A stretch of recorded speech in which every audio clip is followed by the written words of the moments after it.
Jasur. Nigohlar chuqur nafas olmoqda. Do'stlar,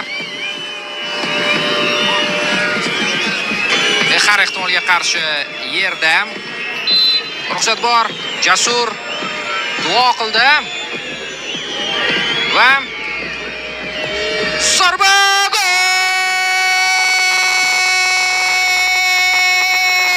Jaloliddinov! Ha do'stlar, mana shunaqa qayt So'g'diyona qaytdi va mana muxlislar Jizzaxdan kelgan futbol ishqibozlari Hamroyev qancha tayyorgarlik ko'rmasin, qancha jonli devorni o'rnatmasin, baribir gol bo'lyapti.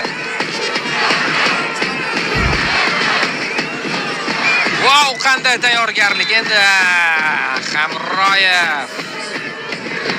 Umidjon qaytarishi mumkin edi, negadir yeta olmay qoldi. Hatto balki yanglishdi.